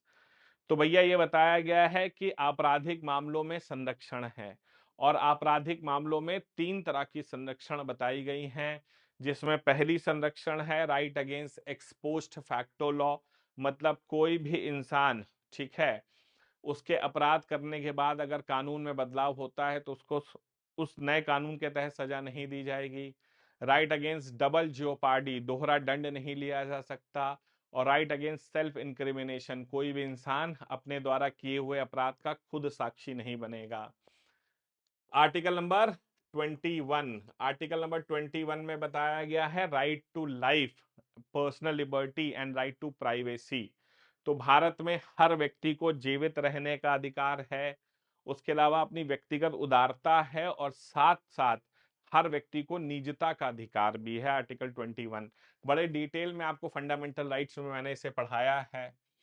Article number 22 में बताया गया है protection against arrest and detention in certain cases, कि भाई आप हर मामले में व्यक्ति को अरेस्ट नहीं कर सकते, हर मामले में व्यक्ति को आप डिटेंशन पे नहीं डाल सकते हैं। ठीक है जी हाँ, ये प्रिवेंटिव डिटेंशंस वगैरह जो होती हैं, या बताया गया है कि भैया कौन से मामले हैं, कॉग्निजेबल ऑफेंसेस क्या होते हैं, नॉन कॉग्निजेबल ऑफेंस क्या है। हर व्यक्ति को अधिकार है कि भाई वो जो है उसको वकील मिलना चाहिए। हर व्यक्ति को यह अधिकार है कि अपना केस खुद लड़ सकता है। अगर आपने को गिरफ्तार किया गया तो 24 घंटे के अंतर्गत आपको नियरेस्ट मजिस्ट्रेट के पास पेश किया जाना चाहिए। आर्टिकल नंबर 23 में बहुत बढ़िया बताया गया है कि भारत में ह्यूमन ट्रैफिकिंग नहीं कर सकते, prohibition of trafficking human beings and force labour. तो भारत में आप जो है मानव तस्करी नहीं कर सकते और बंधुआ मजदूरी नहीं करा सकते। इसके अलावा आर्टिकल नंबर 24 में बताया गया है हमारे देश में प्रोहिबिशन ऑफ चाइल्ड लेबर। तो भारत में आप बाल मजदूरी नहीं करा सकते, 14 साल से कम उम्र के किसी बच्चे से काम नहीं कराया जा सकता। यहां पर मैं एक भूल गया आपको बताना, 21A, जी हाँ, जिसे जोड़ा गया 86 अमेंडमेंट एक्ट 2002 में, जो कि कहता है हमारा राइट टू एजुकेशन, सर्व शिक्षा अभियान, सब पढ़ें और सब बढ़ें, स्कूल चले हम। हाँ हाँ हाँ, सुना है ना? हाँ जी। नेक्स्ट आता है आर्टिकल नंबर 25। हाँ जी, आर्टिकल नंबर 25 में बताया गया है कि भारत में हर व्यक्ति को अधिकार है कि वो अपने धर्म का पालन कर सकता है, उसके साथ साथ अपने धर्म का प्रचार प्रसार भी कर सकता है। Freedom of practice and propagation of religion, तो आप अपने धर्म का पालन भी करिए और उसके साथ साथ उसका प्रचार प्रसार भी करिए, कोई परेशानी नहीं है। आर्टिकल नंबर 26, जिसमें बताया गया है right to manage the religious affairs, Bharat में हर व्यक्ति को अपने धार्मिक कार्यों को करने का पूरा अधिकार है। आपको right to, you have the right to manage the religious affairs. आपको सत्संग करना है, कीर्तन करना है, भजन करना है, रोजा अफ्तार पार्टी देनी है, मस्जिद बनानी है, मंदिर बनाना है, जो चाहिए करिए, कोई रोकने वाला नहीं है। आर्टिकल नंबर 27 में बताया गया है freedom of payment of taxes for the practice of any religion, freedom of payment of taxes for the practice of any religion, मतलब भारत में किसी भी धर्म का पालन करने के लिए सरकार को किसी तरह का टैक्स देने की आवश्यकता नहीं है। मतलब religions in India are tax free. Article number 28, हाँ जी, आर्टिकल नंबर 28 में बताया गया freedom of attendance of religious worship in certain education institutions, शिक्षण संस्थानों में धार्मिक शिक्षाओं के बारे में बताया गया है। आपको मैंने पढ़ाया था कि 3 तरह के शिक्षण संस्थान होते हैं। पहले होते हैं सरकारी शिक्षण संस्थान, गवर्नमेंट एजुकेशन इंस्टीट्यूशंस। ठीक है, सॉरी। तो जो गवर्नमेंट एजुकेशन इंस्टीट्यूशंस होते हैं वहां पर आप धार्मिक शिक्षा नहीं दे सकते। दूसरे होते हैं रिलीजियस एजुकेशन इंस्टीट्यूशंस, जो आपके धार्मिक शिक्षण संस्थान होते हैं, वहां धार्मिक शिक्षा दे सकते हैं। और तीसरे होते हैं प्राइवेट एजुकेशन इंस्टीट्यूशन, निजी शिक्षण संस्थान, वहां पर आप धार्मिक शिक्षा दे सकते हैं, प्रोवाइडेड पढ़ने वालों की बच्चों की उम्र 18 साल होनी चाहिए। अगर उससे कम है तो उनके माँ बाप उसकी परमिशन दें, उसके बाद भी जो आना चाहे आए और ना आना चाहे वो ना आए, कोई परेशानी नहीं है। आर्टिकल नंबर 29 में हमारे संविधान में बताया गया है protection of interest of minorities, अल्पसंख्यकों का संरक्षण देश में किया जाएगा। तो अल्पसंख्यक जो हैं वो रिलीजियस माइनॉरिटीज हो सकते हैं, हमारे देश में लिंग्विस्टिक माइनॉरिटीज हो सकते हैं, ठीक है, कल्चरल माइनॉरिटीज हो सकते हैं, उनका प्रोटेक्शन बताया गया है। आर्टिकल नंबर 30 में बताया गया है कि right of minorities to establish and administer certain education institutions, अल्पसंख्यकों को अधिकार है कि अपने शिक्षण संस्थान खोल सकते हैं, अपने शिक्षण संस्थान चला सकते हैं, प्लस अपने धर्म के लोगों को विशेष आरक्षण भी दे सकते हैं। आर्टिकल 31 ये तो अब संविधान में रहा नहीं, डिलीट हो गया है। ये हमारा राइट टू प्रॉपर्टी हुआ करता था, जो कि अब एक लीगल राइट है। आर्टिकल नंबर 300A के तहत पहले ये फंडामेंटल राइट हुआ करता था। आर्टिकल नंबर 32, हाँ जी, इसमें जो है बताया गया है कि every citizen of India has the right to go to the supreme Court of India directly in case of violation of fundamental rights. अगर भारत में किसी भी व्यक्ति के मौलिक अधिकारों का उल्लंघन होता है तो वो सीधे सर्वोच्च न्यायालय का दरवाजा खटखटा सकता है। और सर्वोच्च न्यायालय आपके फंडामेंटल राइट्स को बचाने के लिए 5 तरह के रिट्स जारी कर सकती है: हेबीस कॉर्पस, मैंडमस, क्यो वारंटो, सर्टियोरी और प्रोहिबिशन नाम के। नेक्स्ट आता है आर्टिकल नंबर 33। आर्टिकल नंबर 33 में बताया गया है कि the parliament of India has the right to restrict the fundamental rights partially और कंप्लीटली फॉर 4 पीपल। मतलब बड़े स्पष्ट शब्दों में बताया गया है कि हमारे देश की संसद को यह अधिकार है कि वो आंशिक रूप से या पूर्ण रूप से मौलिक अधिकारों पर रोक लगा सकती है 4 लोगों के लिए, चाहे वो डिफेंस फोर्सेस के हों, पैरामिलिट्री फोर्स के हों, पुलिस फोर्स के हों या इंटेलिजेंस एजेंसीज के हों। नेक्स्ट आता है आर्टिकल नंबर 34। आर्टिकल नंबर 34 में बताया गया है suspension of fundamental rights during martial law, कि अगर हमारे देश में कभी मार्शल लॉ लग जाए तो उस दौरान फंडामेंटल राइट्स का क्या होगा। ठीक है। आर्टिकल नंबर 35, इसमें बताया गया था parliament has powers in case of fundamental rights.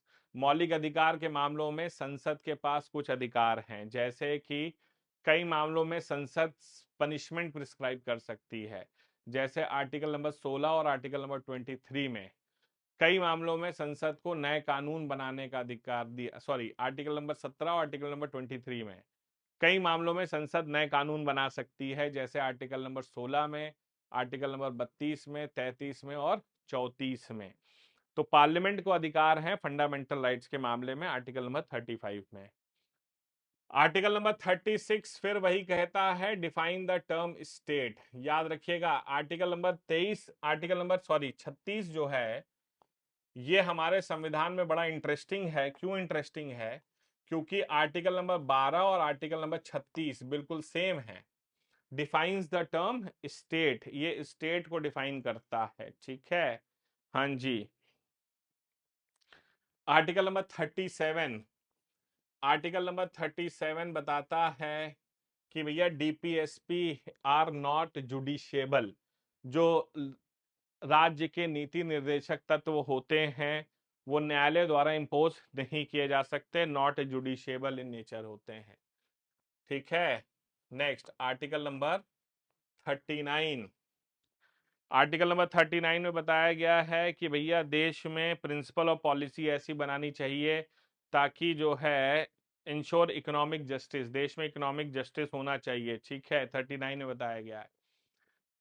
Article number 39A ये हमारे देश में बताता है कि भैया हमारे देश में जो है फ्री लीगल एड मिलनी चाहिए। ठीक है, फ्री लीगल एड मतलब मुफ्त न्यायिक सलाह, equal justice for all and free legal aid. Article number 40 ये भी बड़ा इंपॉर्टेंट है। ये गांधी जी का सपना था कि भारत में हर गांव में पंचायतों का गठन होना चाहिए। ठीक है, हाँ जी। आर्टिकल नंबर 41 ये हमारे देश में कहता है राइट टू वर्क।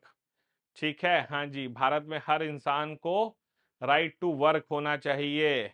नेक्स्ट है आर्टिकल नंबर 42 जिसमें बताया गया है providing just and human conditions of work at work place and free maternity relief.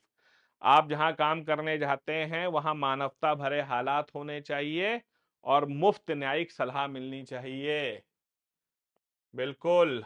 Article number 43, article number 43 में क्या कहा गया? लिविंग वेजेस के बारे में बताया गया है कि लिविंग वेजेस वगैरह दिए जाने चाहिए, जीवन यापन के भत्ते मिलने चाहिए। इसके अलावा 43A में बताया गया है कि जो वर्कर्स हैं उनका मैनेजमेंट ऑफ द इंडस्ट्रीज में योगदान होना चाहिए। हाँ जी। 43B में बताया गया है कि भाई हमारे देश में कॉटेज विलेज इंडस्ट्रीज और कोऑपरेटिव सोसाइटीज इनका प्रमोशन होना चाहिए।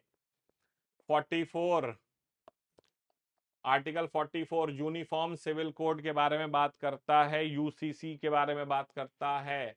आर्टिकल नंबर 45 में बताया गया है कि सरकार को ऐसे प्रोविजंस बनाने चाहिए ताकि देश में एजुकेशन मिल सके लोगों को। ठीक है। हाँ जी।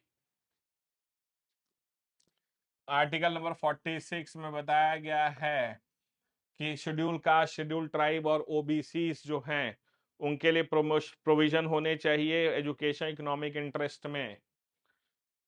आर्टिकल नंबर 47, हाँ जी, आर्टिकल नंबर 47 में क्या बताया गया है कि देश में जो है पब्लिक हेल्थ को इम्प्रूव करने के लिए, ठीक है, और न्यूट्रिशन के लेवल को बढ़ाने के लिए क्या किया जा सकता है? गुटखा बैन किया जा सकता है, दारू बैन की जा सकती है। 48 में बताया गया है एग्रीकल्चर और एनिमल हस्बेंड्री के बारे में। हाँ जी, एग्रीकल्चर और एनिमल हस्बेंड्री, इसी में बताया गया है कि गौ हत्या नहीं की जा सकती। आर्टिकल नंबर 48A में बताया गया है प्रोटेक्शन ऑफ एनवायरनमेंट, एनवायरनमेंट का प्रोटेक्शन हमें करना है। आर्टिकल नंबर 49 में बताया गया है protection of monument of national importance, जो हमारे देश में राष्ट्रीय धरोहर हैं उनका संरक्षण सरकार की जिम्मेदारी है। Article number 50 separation of judiciary from executive, executive जो है न्यायपालिका का कार्यपालिका से अलग रखना। 51 में बताया गया है इंटरनेशनल पीस और सिक्योरिटी को हम प्रमोट करेंगे, promotion of international peace and security.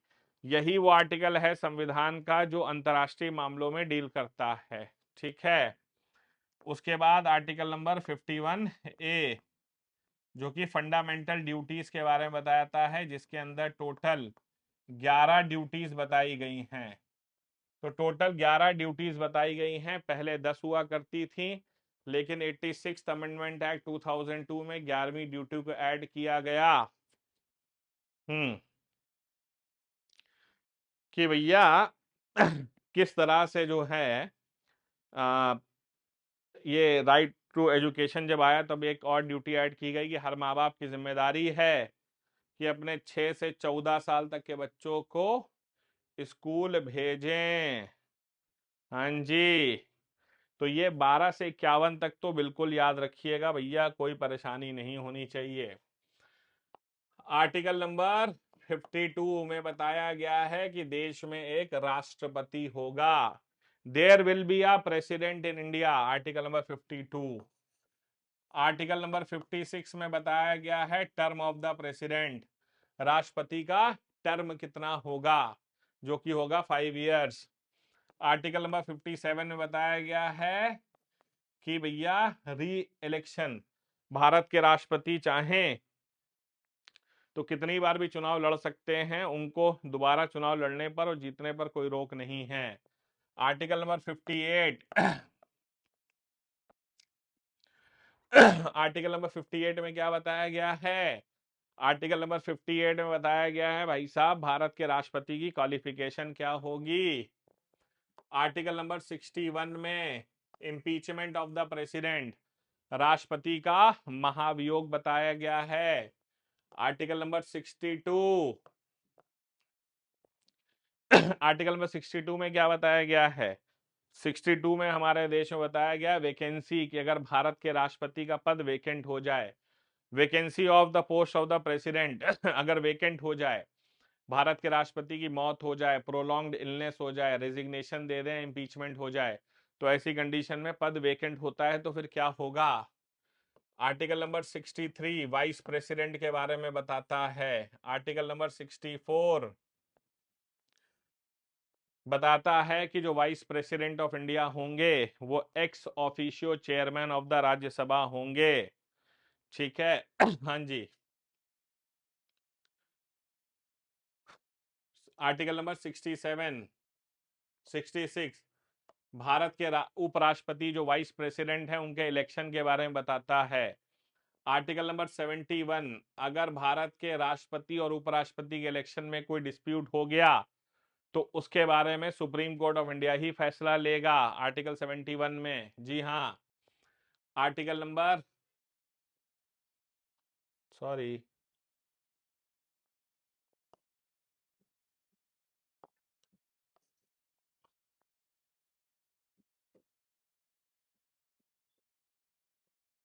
Sixty four 66, हाँ जी। वाइस प्रेसिडेंट का इलेक्शन आर्टिकल 71 कि राष्ट्रपति उपराष्ट्रपति के इलेक्शन में कोई डिस्प्यूट हो गया तो उसको कौन देखेगा, ठीक है, हाँ जी। Article number 74, central council of ministers के बारे में बताया गया है। ठीक है। आर्टिकल नंबर 75, आर्टिकल नंबर 75 में क्या बताया गया है? आर्टिकल नंबर 75 में बताया गया है प्राइम मिनिस्टर का अपॉइंटमेंट। आर्टिकल नंबर 76 में बताया गया है आपके अटॉर्नी जनरल ऑफ इंडिया के बारे में। बहुत बढ़िया, क्या बात है।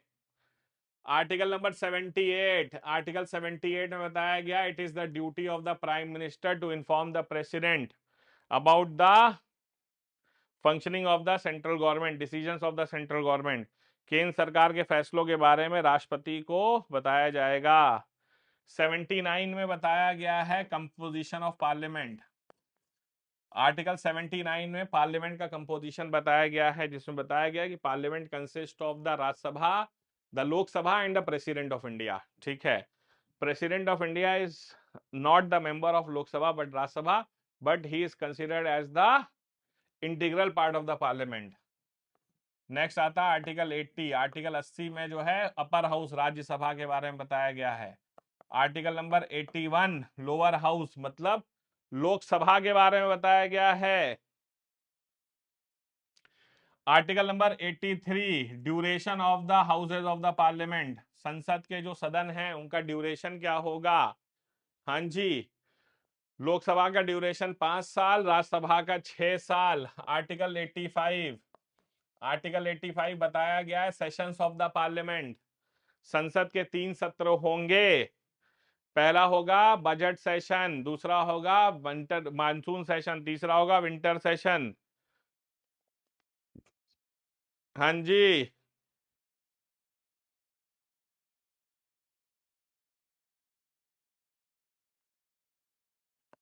Article 93, speaker and deputy speaker of Lok Sabha, speaker and deputy speaker of Lok Sabha के बारे में बताया गया है।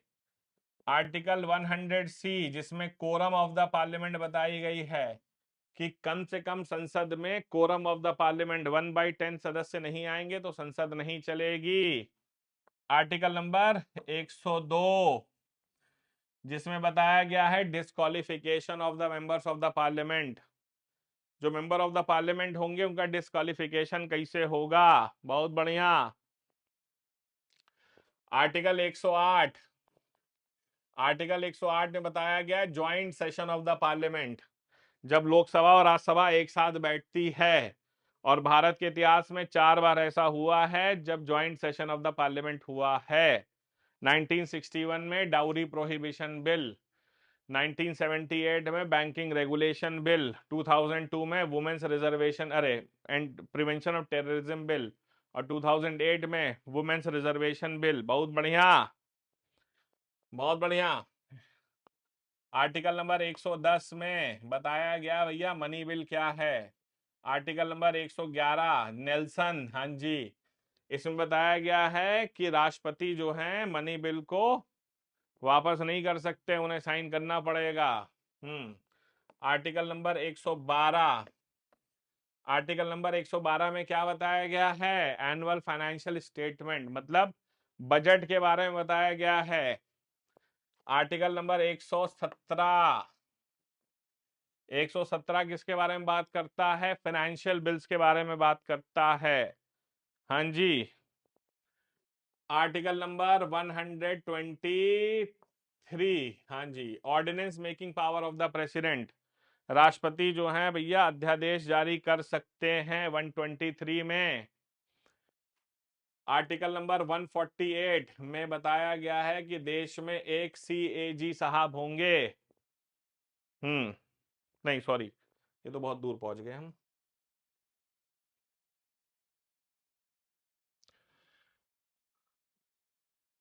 आर्टिकल नंबर 126 में पहले बताया गया है एक्टिंग चीफ जस्टिस, अगर चीफ जस्टिस साहब नहीं है सुप्रीम कोर्ट में तो एक्टिंग चीफ जस्टिस के बारे में बताया गया है। आर्टिकल नंबर 127 जहां पे बताया गया है हमारे एडहॉक जजेस, अगर सुप्रीम कोर्ट में कोरम पूरा नहीं है 7 जजों का तो एडहॉक जजेस की नियुक्ति हो सकती है। आर्टिकल 129 बताया जाता है कि supreme court court of record है। आर्टिकल 130 जो कि बताता है seat of the supreme court जो कि दिल्ली में स्थित है। आर्टिकल 131 जो कि बात करता है original jurisdiction of the supreme court, हमारे देश में कोई भी मसले सेंटर और स्टेट, स्टेट और स्टेट यूटी के बीच होंगे तो सुप्रीम कोर्ट उसे देखेगा। आर्टिकल नंबर 134 जिसे हम appellate jurisdiction of the supreme court के नाम से जानते हैं, अपीलीय क्षेत्राधिकार। आर्टिकल नंबर 137 जिसे हम रिवाइजरी जुरिस्डिक्शन कहते हैं, सुप्रीम कोर्ट को अधिकार है कि अपने फैसले को रिवाइज कर सकता है। आर्टिकल नंबर 139 रिट जुरिस्डिक्शन जिसके तहत 5 रिट्स जारी हो सकती हैं। आर्टिकल 143 जिसे हम एडवाइजरी जुरिस्डिक्शन कहते हैं कि अगर भारत के राष्ट्रपति ने किसी मामले में सुप्रीम कोर्ट से राय मांगी है तो सुप्रीम कोर्ट को अपनी राय देनी पड़ेगी। हालांकि सुप्रीम कोर्ट द्वारा दी हुई राय राष्ट्रपति के ऊपर मैंडेटरी नहीं होती है, राष्ट्रपति चाहें तो माने, ना चाहें तो ना माने।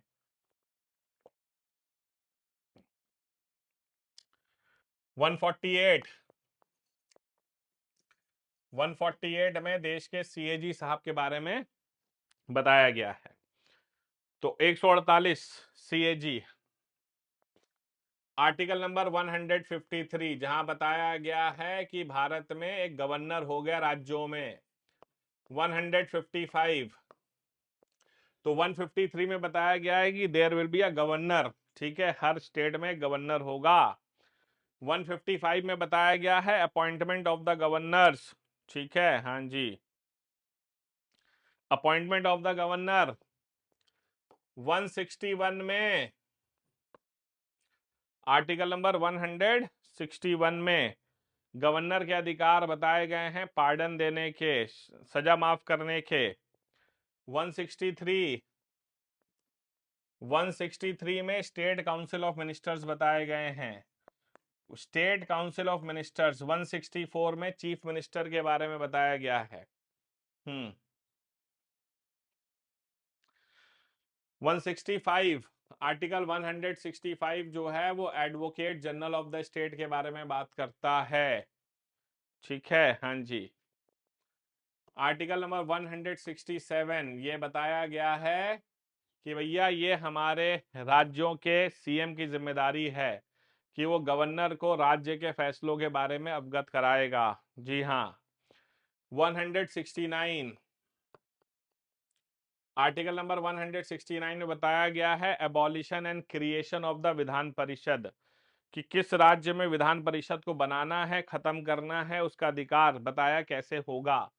कि जो है राज्य को एक प्रस्ताव पास करना होगा, उसे संसद को भेजना होगा, संसद फिर फैसला करेगी कि विधान परिषद खत्म करना है या नहीं करना है। आर्टिकल नंबर 170 में विधानसभा ऑफ द स्टेट बताई गई है, 171 में Vidhan Parishad of the state बताई गई है। 170 में लेजिस्लेटिव असेंबली जिसे विधानसभा कहते हैं, 171 में लेजिस्लेटिव काउंसिल जो हमारे भारत के 6 राज्यों में है, यूपी, बिहार, महाराष्ट्र, कर्नाटक, आंध्र प्रदेश और तेलंगाना में। जी हाँ। आर्टिकल इसके बाद इंपॉर्टेंट आता है 213। 213 में बताया गया है कि गवर्नर जो है वो ऑर्डिनेंस जारी करने का अधिकार, गवर्नर के ऑर्डिनेंस जारी करने का अधिकार। इसके बाद आगे बढ़िए।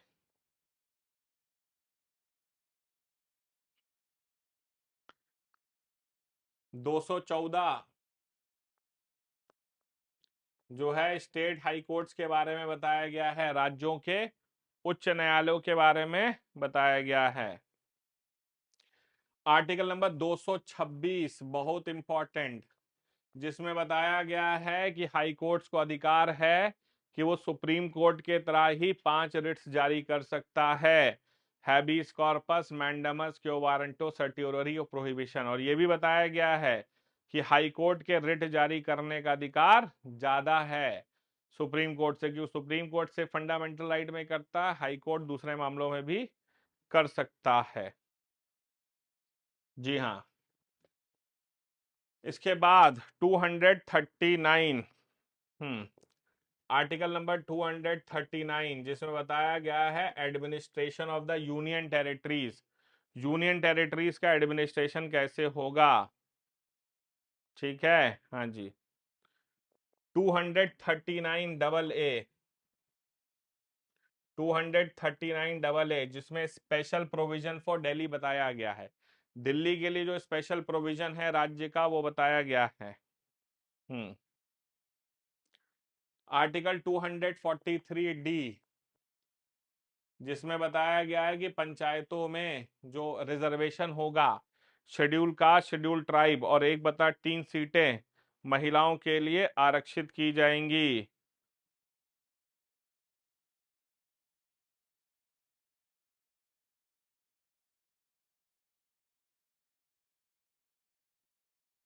हम्म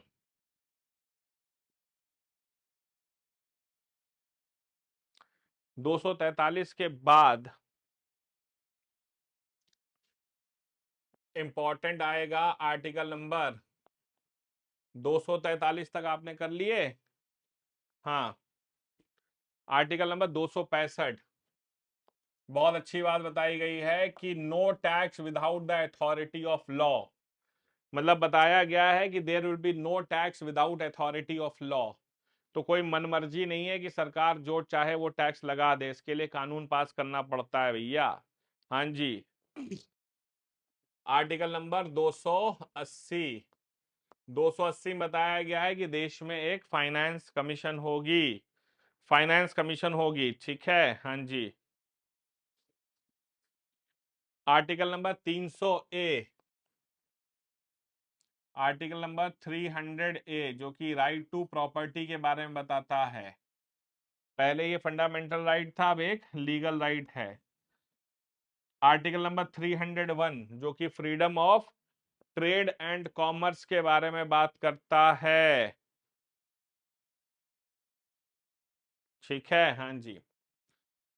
आर्टिकल नंबर 312 इसमें जो है ऑल इंडिया सर्विसेज के बारे में बताया गया है, ऑल इंडिया सर्विसेज के बारे में बताया गया है। हाँ जी। 315 यूपीएससी, हाँ जी, यूनियन पब्लिक सर्विस कमीशन के बारे में बताया गया है।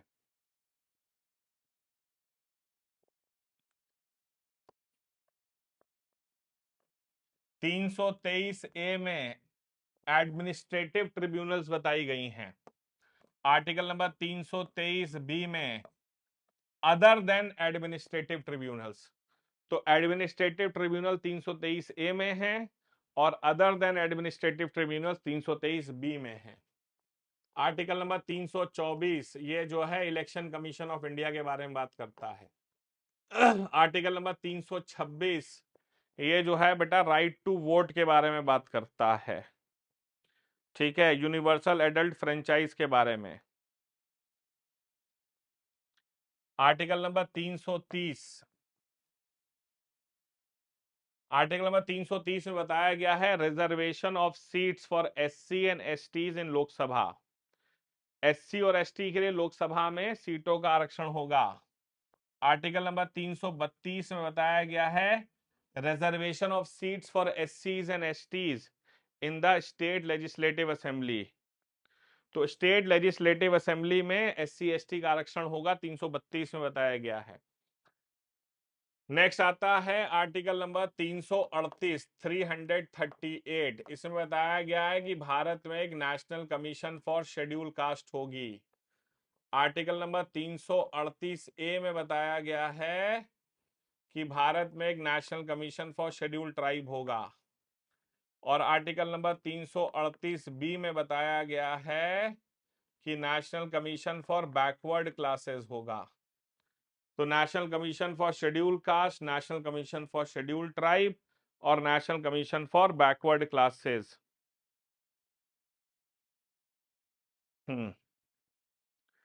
आर्टिकल 343, आर्टिकल नंबर 343 बताया गया है official language of the union, कि केंद्र की भाई ऑफिशियल लैंग्वेज क्या होगी। तो बताया गया है कि केंद्र की ऑफिशियल लैंग्वेज जो है वो इंग्लिश और हिंदी है। 345 ये बताया गया है official language of the state, हर राज्य की ऑफिशियल लैंग्वेज अलग होगी। 348, 348 में बताया गया है कि of language to be used in supreme courts and high courts. तो सुप्रीम कोर्ट और हाई कोर्ट में कौन सी भाषा इस्तेमाल की जाएगी? हम्म आर्टिकल 352 जिसमें नेशनल इमरजेंसी बताई गई है। आर्टिकल नंबर 356 जिसके अंदर स्टेट इमरजेंसी बताई गई है। आर्टिकल नंबर 358 जिसमें बताया गया है कि during the national emergency article 19 of the constitution will get suspended. तो जब अनुच्छेद 19 352 के तहत नेशनल इमरजेंसी लगेगी तो 358 के तहत आर्टिकल 19 सस्पेंड होगा। आर्टिकल 359 में बताया गया है कि राष्ट्रपति चाहें तो दूसरे फंडामेंटल राइट्स भी सस्पेंड कर सकते हैं। आर्टिकल नंबर 360 तो राष्ट्रपति दूसरे फंडामेंटल राइट सस्पेंड कर सकते हैं 20 और 21 को छोड़ करके। 360 जो है फाइनेंशियल इमरजेंसी। आर्टिकल नंबर 361 में बताया गया है कि हमारे देश में president of the India and governor of the state पे कोई क्रिमिनल केस नहीं हो सकता। Article number 368 procedure of amendment of the constitution, संविधान का संशोधन कैसे किया जाएगा। Article number 370 special provision for the state of Jammu Kashmir. तो भैया ये स्पेशल प्रोविजन था for the state of Jammu Kashmir, special provision for the state of Jammu Kashmir.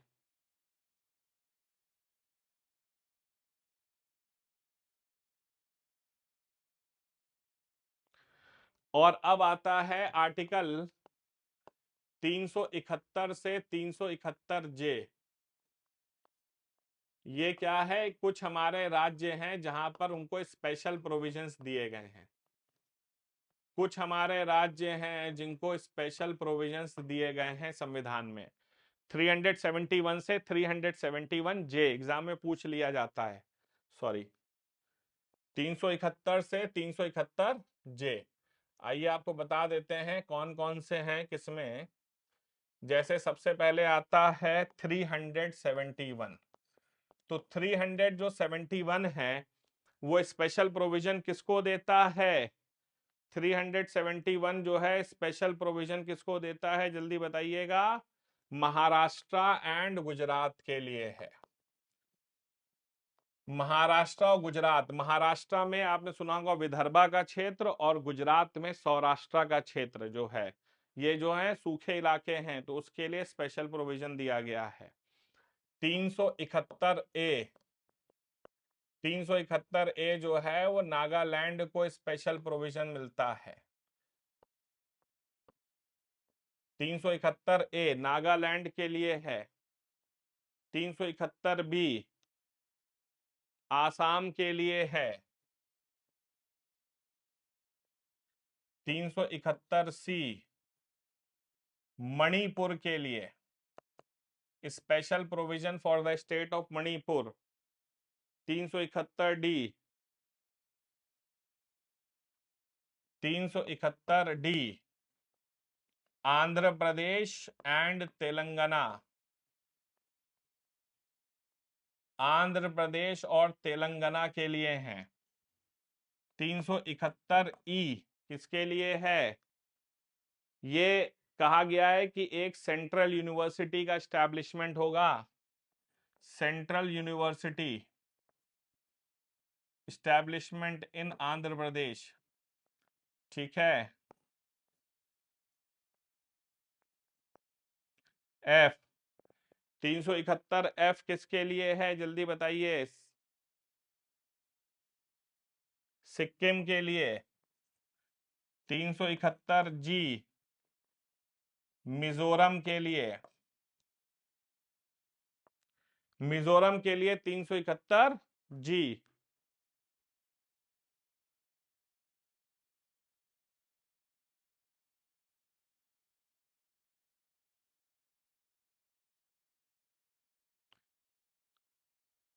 तीन सौ इकहत्तर एच अरुणाचल प्रदेश के लिए। 371 आई गोवा के लिए। और 371 जे, 371 का जो जे है लास्ट, वो है कर्नाटका के लिए।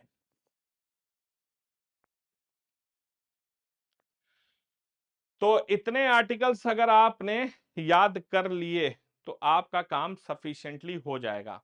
तो अगर हम देखें यहां से वापस चलें तो आप देखें कि 395 में से कितने आर्टिकल आपको याद करने हैं।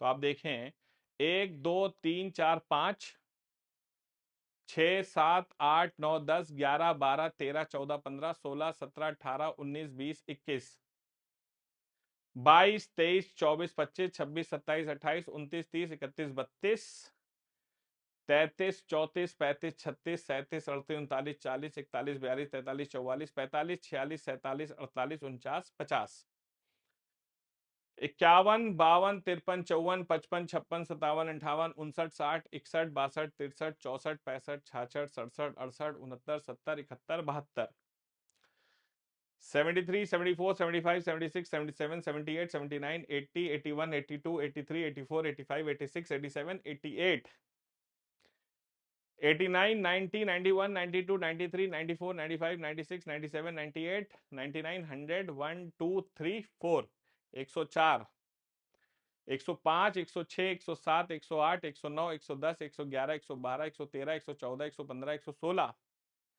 117 18 19 20 21 22 23 24 25 26 27 28 29 30 और 31। तो 131 आर्टिकल अगर आपको याद हैं तो आप भारत में कोई भी पेपर दे सकते हैं। सो ये हो गया articles of the Indian constitution. I hope कि सबको यहां तक बिल्कुल क्लियर हो गया होगा। ये हो गया हमारा टॉपिक खत्म। Thank you so much for joining the class today. मिलते हैं अगली क्लास में। Till then do take care of yourselves. जय हिंद, जय भारत एंड वंदे मातरम।